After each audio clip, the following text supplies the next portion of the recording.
Dear students, good morning. Students, in today's lecture, we will study about the cost benefit analysis techniques. In previous lecture, we have studied about identification and categories of cost and benefits, in which we read direct cost, indirect cost, tangible cost and intangible cost, real cost, fixed cost and variable cost. Students, कल हमने introduction देखा था cost benefit analysis का, और इसे हम क्यों use करते हैं, और कॉस्ट के बारे में जाना था कि कैसे हम कैटेगराइज करते हैं कॉस्ट को।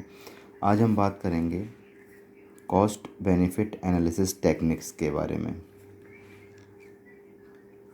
आइए देखते हैं।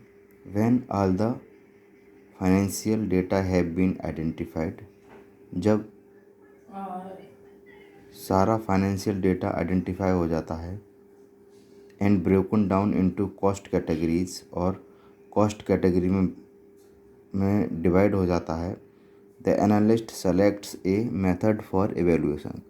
तो जो एनालिस्ट है वो एवेल्यूएशन के लिए मेथड सेलेक्ट करता है, कैसे हम इसे एवेल्यूएट करें। ठीक है, जब भी इनका कहने का मतलब है, जब भी हम कोई सिस्टम तैयार करने वाले होते हैं तो उस सिस्टम के रिगार्डिंग जो भी फाइनेंशियल डेटा है हमारा, जब वो आइडेंटिफाई हो जाता है कि कहाँ कहाँ हमारा कॉस्ट खर्च होगी, कैसे हमें बेनिफिट्स मिलेंगे, वो सारी चीज़ें आइडेंटिफाई हो जाती है, और उन्हें कैटेगरीज में जब डिवाइड किया जाता है कि कौन सी चीज़ हमारी कॉस्ट में जाएगी, कौन सी बेनिफिट में जाएगी, और कॉस्ट में जाएगी तो किस तरह की कॉस्ट में जाएगी, direct cost, indirect cost, tangible, intangible etcetera, किस कॉस्ट में वो कॉस्ट रहेगी। जब कॉस्ट कैटेगराइज हो जाएगी तो जो एनालिस्ट है, यानी सिस्टम को एनालाइज करने वाला जो पर्सन है, वो क्या करेगा, उसके एवेल्यूएशन के लिए, किसके, सिस्टम के एवेल्यूएशन के लिए कुछ मेथड्स सेलेक्ट करेगा। वो मेथड हमारे कहलाते हैं techniques of cost benefit analysis. उन्हें हम कॉस्ट बेनिफिट एनालिसिस की टेक्निक्स कहते हैं।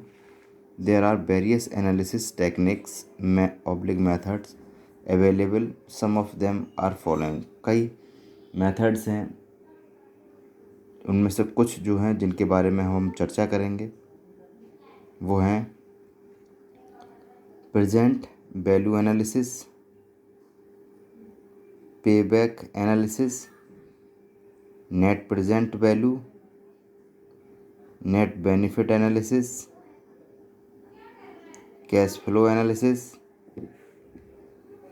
Break even analysis. ठीक है, ये होगा net present value analysis.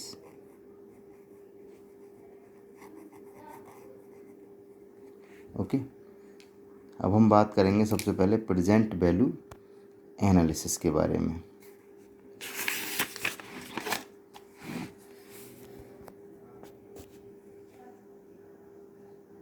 Present value analysis में क्या होता है, it is used for long term project.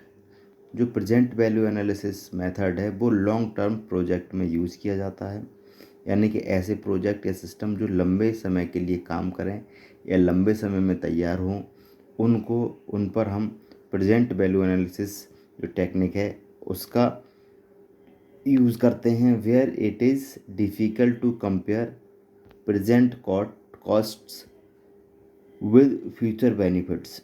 इसमें क्या है, ये बहुत ही डिफ़िकल्ट काम है कि प्रेजेंट कॉस्ट को भविष्य में जो बेनिफिट्स होने वाले हैं उस सिस्टम के द्वारा या प्रोजेक्ट के द्वारा उससे कंपेयर किया जाए, और वही इस एनालिसिस टेक्निक में किया जाता है। इसमें जो हमारे प्रेजेंट कॉस्ट है उसे फ्यूचर बेनिफिट्स के द्वारा कंपेयर किया जाता है, जो कि बहुत डिफ़िकल्ट है। In this method cost and benefits are calculated in term of today's value of investment. इस मेथड में क्या होता है, जो कॉस्ट और बेनिफिट्स हैं उन्हें कैलकुलेट किया जाता है किस टर्म में, कि टुडे वैल्यू ऑफ इन्वेस्टमेंट, यानी कि इन्वेस्टमेंट का जो मूल्य है इस समय उसके सिनारियो के अकॉर्डिंग कॉस्ट और बेनिफिट को कैलकुलेट किया जाता है, जिसे हम बोलते हैं प्रेजेंट वैल्यू एनालिसिस टेक्निक। ठीक है, इसमें क्लियर। अब सेकंड है पे बैक एनालिसिस, जैसा कि इसके नाम से पता चला, पे बैक यानी प्रीवियस एक्यूमुलेशन के बारे में इसमें बात होगी। It is use to determine when the accumulated benefits are equal to the initial investment. This period is called pay back period. इसमें क्या होता है कि ये इस चीज़ को डिटरमाइन किया करता है, किस चीज़ को, कि जो बेनिफिट्स हैं हमारे वो इनिशियल इन्वेस्टमेंट के बराबर हैं या नहीं है। यानी कि जो स्टार्टिंग में इनिशियल इन्वेस्टमेंट किया था हमने प्रोजेक्ट या सिस्टम बनाने में, उसके बराबर हमें बेनिफिट्स हुआ है नहीं हुआ है। ठीक है, और इस पीरियड को मतलब जब तक इनिशियल इन्वेस्टमेंट और बेनिफिट्स बराबर हो जाएं, उस टाइम को, चाहे वो 5 दिन है, चाहे 10 दिन है, 15 दिन है, चाहे 1 महीना है, उस टाइम को हम कहेंगे पे बैक पीरियड। ठीक है, पे बैक पीरियड उसे कहते हैं। तो जब हम इनिशियल इन्वेस्टमेंट और बेनिफिट्स को एक बराबर एक्यूमुलेट करते हैं, डिटरमाइन करते हैं, तो पे बैक एनालिसिस कहलाता है। ठीक है, then net present value analysis. Net present value analysis में अगर हम देखें,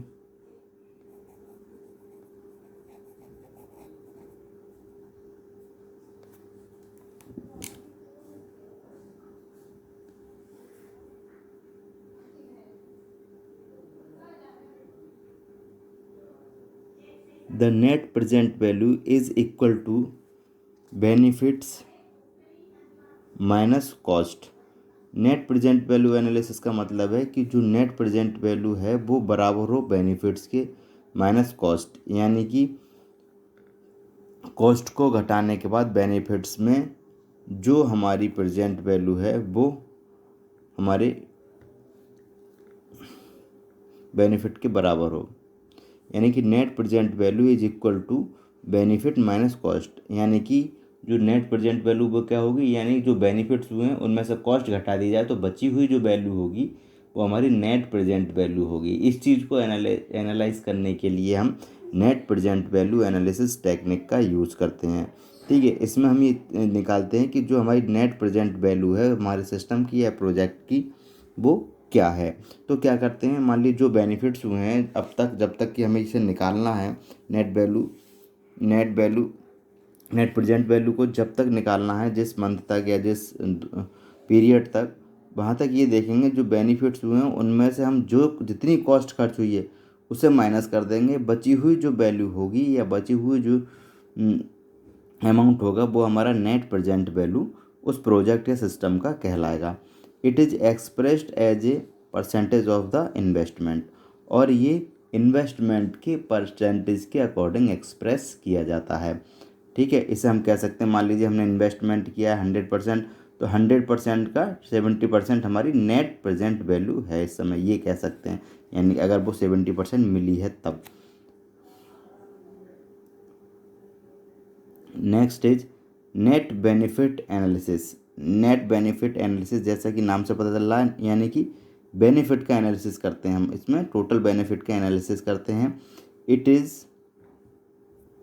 simply involves for subtracting total cost from total benefits. ये सिंपल सा इसका फॉर्मूला है, सिंपल सा इसका रूल है, इस कॉन्सेप्ट है कि जब हम टोटल कॉस्ट को टोटल बेनिफिट्स में से घटा देते हैं तब हमारी नेट बेनिफिट हमें प्राप्त हो जाती है। यानी कि जो बेनिफिट हमारा प्राप्त हुआ है किसी चीज़ का, उसमें से टोटल कॉस्ट घटा दी जाए तो वो हमारी नेट बेनिफिट कहलाएगा। मान लीजिए कोई प्रोडक्ट हमारा जो उसे बनाने में जो खर्चा हमारा आया वो आया 6 रुपये, और मार्केट में हम उसे 10 रुपये में बेच रहे हैं, तो हमारे पास जो 4 रुपये हुए, यानी कि 10 रुपये में से 6 रुपये घटा देंगे जो उसकी कॉस्ट है, तो बचे 4 रुपये। 4 रुपये क्या हो जाएगा, नेट बेनिफिट हो जाएगा उस पर्टिकुलर प्रोडक्ट के ऊपर। It is easy to calculate, इसे कैलकुलेट करना ईजी है, जैसा कि अभी मैंने बता दिया। इसे इंटरप्रेट करना भी ईजी है और प्रेजेंट करना भी ईजी है। ठीक है, तो नेट बेनिफिट एनालिसिस यानी कि टोटल जो नेट हमारा जो फ़ायदा हुआ है, बेनिफिट हुआ है, उसका एनालिसिस करते हैं इस टेक्निक के according. Then cash flow analysis.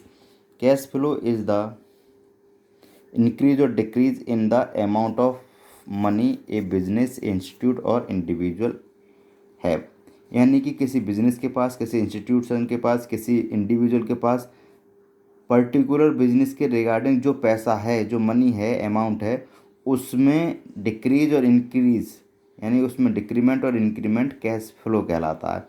ठीक है, जो कैश उसके पास है, ठीक है, उसमें क्या कमी आई और क्या बढ़ोतरी हुई, वो हमारा कैश फ्लो कहलाता है। ठीक है, it is use to describe the amount of cash that is generated or consumed in a given time period. और ये जो टेक्निक है, ये जो एनालिसिस है, वो ये यूज होता है किसके लिए? ये डिस्क्राइब करने के लिए कि जो कैश है वो कैसे हमारा कैश इंक्रीज हुआ और कैसे डिक्रीज हुआ, यानी कहाँ जनरेट किया गया, कहाँ से, और कहाँ कंज्यूम किया गया with in A time period. किस टाइम पीरियड में कौन सा कैश कहाँ से जनरेट किया गया, कौन सा कंज्यूम हुआ, ये पूरी जो एनालिसिस है वो हमारी कैश फ्लो एनालिसिस होती है। Next is break even analysis. Break even analysis is a situation, एक ही सिचुएशन है where an organisation is neither making money nor losing money. जब जो हमारी ऑर्गेनाइजेशन है वो इस पोजीशन पर पहुंच जाए कि ना ही उसका जो पैसा उसे बेनिफिट हुआ है, ना ही उसकी कॉस्ट डूबी है। ठीक है, कॉस्ट भी नहीं डूबी और बेनिफिट भी नहीं हुआ, यानी कि जितनी कॉस्ट उसने खर्च की थी, जितना कॉस्ट लगाई, उतने ही उसे बेनिफिट हुआ। यानी कि ये ब्रेक इवन कंडीशन है, दोनों चीज़ बराबर रहें, कोई बेनिफिट ना हो और कोई लॉस ना हो ऑर्गेनाइजेशन को। But all the cost have been covered, और जितने भी कॉस्ट है वो कवर्ड हो जाए और कोई बेनिफिट ना हो, तो वो हमारी ब्रेक इवन सिचुएशन कहलाती। Break even analysis is useful in studying the relation between the variable cost, fixed cost and revenue. और जो ब्रेक इवन एनालिसिस है वो कभी यूजफुल है जब हम वेरिएबल कॉस्ट, फिक्स्ड कॉस्ट और रेवेन्यू के बीच रिलेशन की स्टडी करते हैं, तब ये हमारी ब्रेक इवन एनालिसिस होता है। तो स्टूडेंट्स, आज के वीडियो लेक्चर में इतना ही। कल नेक्स्ट टॉपिक के बारे में बात करेंगे। Okay, thank you students.